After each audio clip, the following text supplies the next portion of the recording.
Capítulo 5. Quem pensa que está no controle? Quero lhe apresentar um personagem originário do folclore da Turquia, o Mullah, que em árabe significa mestre, Nasruddin, popularmente conhecido por milhares de histórias que combinam humor e sabedoria.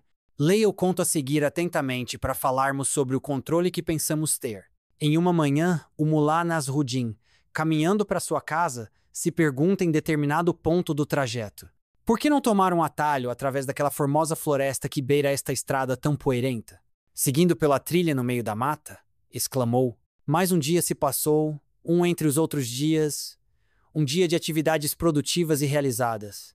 Agora é só chegar em casa e descansar. Um pouco mais adiante, em um trecho de mata fechada, o chão de repente sumiu debaixo de seus pés. Quando se deu conta, viu que estava no fundo de um fosso. Observou a situação e percebeu que não havia como sair dali sem ajuda. Mas quem passaria por ali e quando? Entretanto, refletindo melhor, ele disse: ainda bem que tomei esse atalho. Se isso aconteceu no meio de tamanha beleza, imagine que catástrofe poderia ter me acontecido se eu tivesse seguido por aquela estrada esburacada, perigosa e trafegada por cavalos e carroças. Atividades da mente consciente. A mente consciente é a que você está usando agora, no exato momento em que lê este livro. É onde passamos a maior parte das horas quando estamos acordados. Ela é extremamente lógica, analítica e racional. É responsável por suas funções cognitivas, relacionadas com uma parte do seu cérebro chamado neocórtex. Uma das funções mais curiosas dessa parte da mente é nos fazer acreditar que estamos sempre certos, como aconteceu com Nasruddin na história. Mas antes de explicar o que aconteceu com Nasruddin, vamos nos aprofundar nas funções da mente consciente. Memória funcional, também chamada de memória a curto prazo, é responsável por armazenar tudo o que é preciso para nos ajudar ao longo do dia. Um exemplo para ficar mais fácil de entender. Na memória a curto prazo, a gente arquiva desde o que uma pessoa acabou de nos dizer, até o caminho para chegar ao trabalho ou o número do telefone de casa. Ela é chamada de funcional, porque precisamos dela para processar e entender as informações, além de executar tarefas no dia a dia. Leia a frase a seguir. Ela é inocente? O que você entendeu disso? Provavelmente nada. Quem é inocente? Inocente sobre o quê? No mínimo ficou confuso, não é verdade? É claro, essa frase, colocada de maneira aleatória e fora de contexto, não nos diz nada. Isso aconteceria em todos os momentos de sua vida se você não tivesse a memória funcional para lembrar as frases anteriores do que está lendo. Agora, leia o parágrafo seguinte. Nossa mente subconsciente é poderosa e só quer nos proteger. Porém, ela é inocente e muitas vezes nos protege de maneiras que preferiríamos que não o fizesse. Agora ficou claro o sentido da frase? Eu a escrevi no capítulo 2. Há tempo demais para que sua memória funcional pudesse guardá-la. Você só entende o que está lendo ou o que alguém está falando, porque sua mente está com as ideias frescas do que você leu ou ouviu há alguns segundos atrás e buscando o sentido de como a informação atual se encaixa nelas. Mas como ela busca o sentido? A mente consciente analisa tudo o tempo todo. Mesmo que você não perceba, esta é mais uma função da mente consciente, que podemos chamar de parte analítica. Essa parte é seu próprio pensamento. Estamos a todo momento utilizando a parte analítica, seja com um pensamento consciente refletindo sobre um problema. Por exemplo, seja com um pensamento automático buscando se o que lê faz sentido ou não. Por exemplo, essa parte está sempre comparando possibilidades e fazendo escolhas. A maioria dessas escolhas são automáticas e você nem se dá conta que as fez. Por exemplo, você escolheu, segundos atrás, ler a próxima linha, que é esta. Você não precisou parar e pensar: acabei este parágrafo? Leio o próximo ou não? Isso é feito de modo automático por essa função analítica da mente consciente. Por outro lado, você sempre pode parar, analisar e pensar antes de agir. O que farei daqui a pouco? Ou talvez, para qual amigo vou contar como a mente é interessante? Mas, como falei no título deste capítulo, a mente consciente só pensa que controla.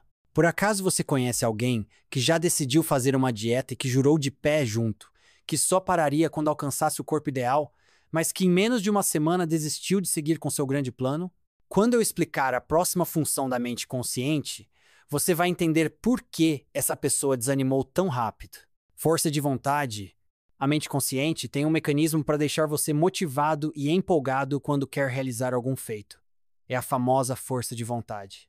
E ela é muito útil em diversas situações, como virar à noite trabalhando naquele projeto que você precisa entregar amanhã, ou ficar até o final de uma apresentação que você considera enfadonha, mas cujo conteúdo é importante.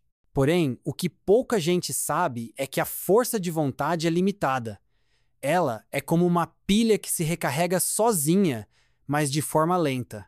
Você pode usar mas quando terminar sua energia, é preciso esperar as baterias se recarregarem.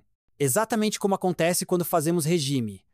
A força de vontade é total nos primeiros dias, mas vai chegar a hora em que o desejo de colocar um chocolate na boca falará mais alto. Para deixar bem clara essa ideia da limitação da força de vontade, vou resumir um experimento feito em 1998 pelos psicólogos Roy Baumeister e Jane Tice, ambos pesquisadores na Case Western Reserve University. Foram colocadas duas bandejas diante de 67 estudantes em jejum, divididos em dois grupos, no mesmo espaço. Uma bandeja com biscoitos de chocolate que tinham acabado de sair do forno e outra com rabanetes. Para um grupo, foi dada a instrução de que só poderia comer os biscoitos. Para o outro, os rabanetes. A fim de aumentar a tentação, os pesquisadores deixaram os alunos sozinhos com os biscoitos e os rabanetes e os observaram através de uma janela oculta. Os que tinham permissão para comer os rabanetes claramente lutaram contra a tentação de pegar os biscoitos de chocolate. Em seguida, os estudantes foram encaminhados para outra sala, que na verdade guardava a parte mais importante da experiência. Agora, os grupos deveriam montar um quebra-cabeça. Eles achavam que era um teste de inteligência, mas o que eles não sabiam é que o jogo não tinha solução. O objetivo era testar por quanto tempo eles tentariam resolver o brinquedo antes de desistir. Resultado: a turma dos comedores de chocolate ficou, em média, 19 minutos tentando montar o jogo, enquanto aqueles que comeram os rabanetes desistiram em apenas 8 minutos de tarefa. Ou seja, a força de vontade do primeiro time estava lá em cima e persistiu mais que o dobro do tempo observado no outro grupo, que precisou usar a força de vontade para controlar a tentação diante dos biscoitos e comer os rabanetes. É assim que essa parte da mente funciona. Cada vez que você resiste a uma vontade, você está gastando sua vontade. E aquela determinação de realizar algo vai embora junto. Até que chega um momento em que você simplesmente parece parar de se importar com aquilo e começa a deixar para lá. Não por acaso, as dietas mais eficientes são aquelas que restringem menos os alimentos, que nos permitem comer de tudo um pouco. Em outras palavras, que não colocam à prova nossa força de vontade e nos deixam comer o tão desejado chocolate aqui e ali. Aliás, você gosta de chocolate? Por que você gosta ou não gosta? Independentemente da resposta para a segunda pergunta, eu não acredito em você. Vou explicar por quê. Razões equivocadas. Função racional. Esta é a próxima parte que vamos explorar. Sempre que você dá uma razão, um motivo ou uma justificativa, você está usando a função racional da mente consciente.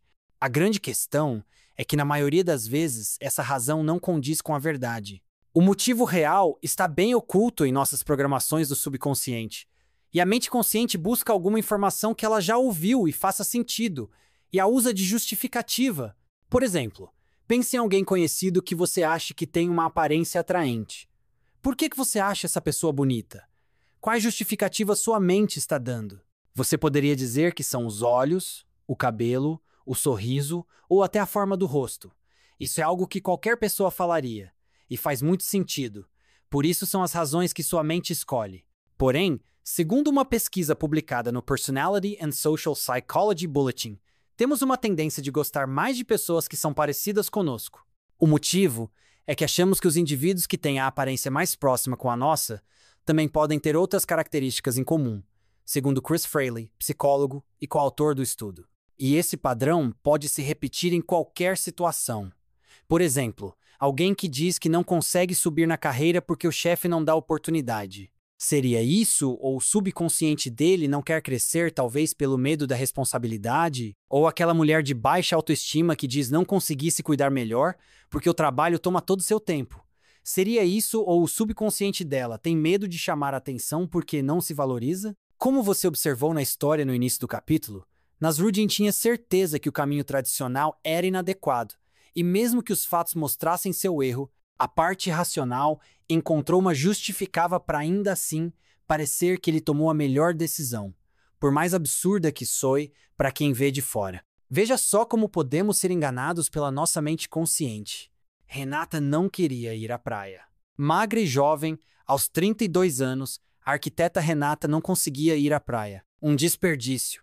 Até porque ela morava numa cidade banhada por um lindo litoral e via nesse tipo de lazer uma possível fonte de alegria e descanso. Afinal, era assim que tantas pessoas conseguiam relaxar e se esquecer dos problemas da vida.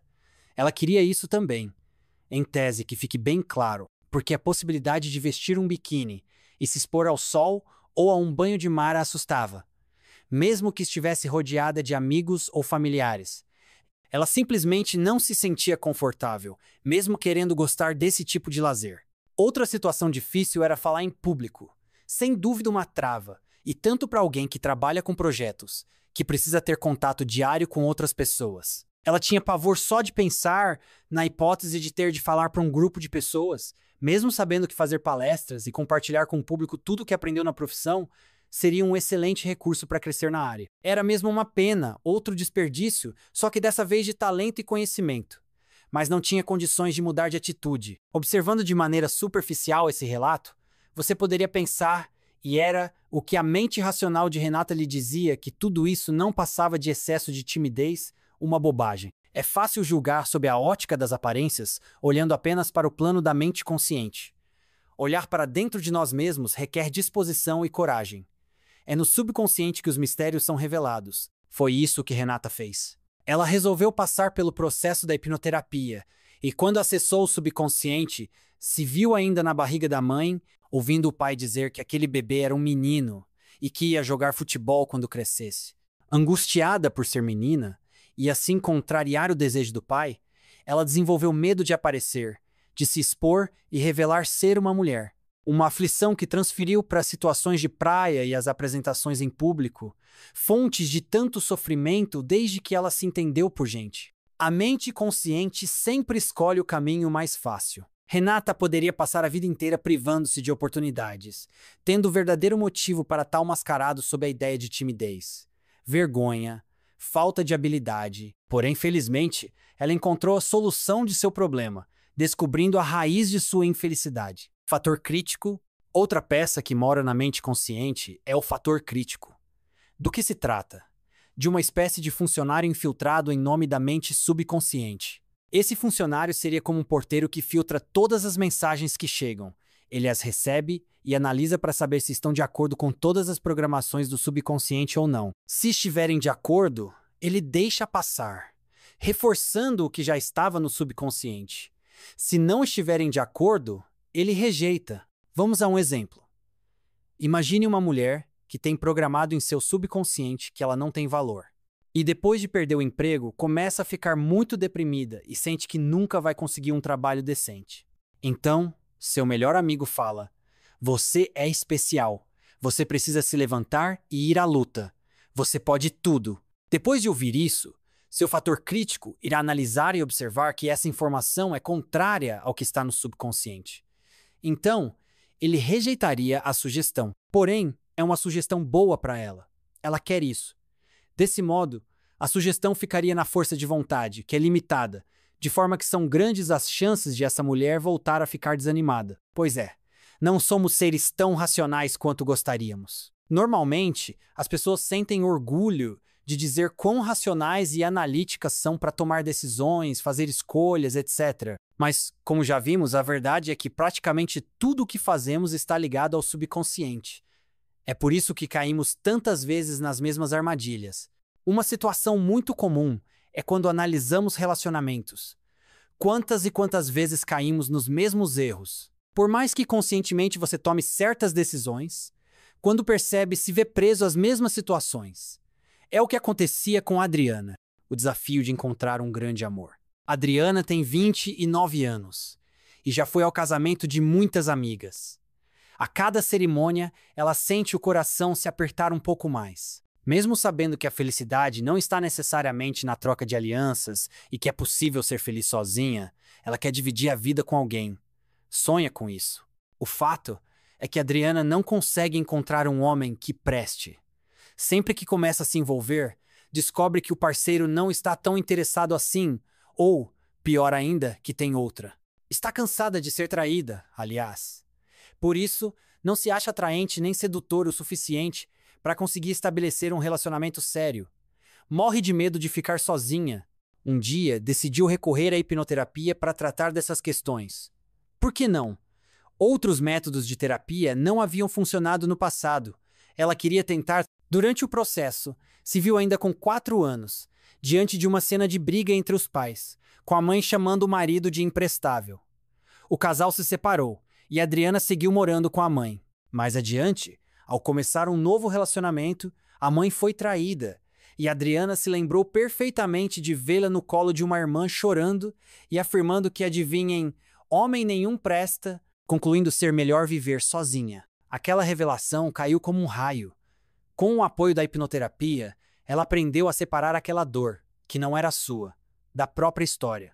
Antes de saber por que agia dessa forma, afastando relacionamentos duradouros com homens que realmente quisessem compromisso com ela, Adriana agia de modo a cumprir sua antiga programação mental. Se um homem com potencial para namorado sério se aproximava, a mente subconsciente dela dava um jeito de fazer com que ela acumulasse trabalho, por exemplo, só para não ter tempo de ver o pretendente, e assim a vida seguia seu curso. Depois da hipnoterapia, ela entendeu que seu caminho poderia ser completamente diferente e que os homens não são todos imprestáveis e indignos de confiança. Era só deixar a porta aberta para o amor entrar, querer um homem bom para que o universo enfim conspirasse a seu favor. Passado algum tempo, conheceu Mateus, um advogado pouco mais velho do que ela e que trabalha perto de seu consultório. Ela é dentista. Foi num restaurante nas Redondezas, na hora do almoço. Ele era amigo de alguns conhecidos dela. Não demoraram a aparecer as afinidades. Para resumir, estão juntos há 10 meses. E já fazem planos para o futuro, que deve começar com a compra de um apartamento, seguida por uma cerimônia de casamento, apenas para os familiares e amigos mais chegados. Adriana finalmente perdeu o medo de ser feliz. Agora é sua vez! O primeiro passo para tomar o controle da própria mente é se conscientizar de como ela pode estar enganando você. Então é seu momento de pensar. Quando foi a última vez que decidiu fazer algo, mas não fez? Ou que começou algo e não terminou? E quais motivos desculpas sua mente lhe deu? Já se pegou pensando que algo é muito difícil? Ou que você sempre vai ser assim? Por quê? Analise bem as justificativas que sua mente traz e saiba que são apenas invenções dela.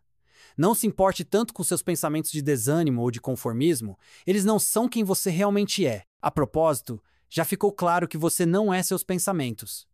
Mas já se perguntou quem você é realmente?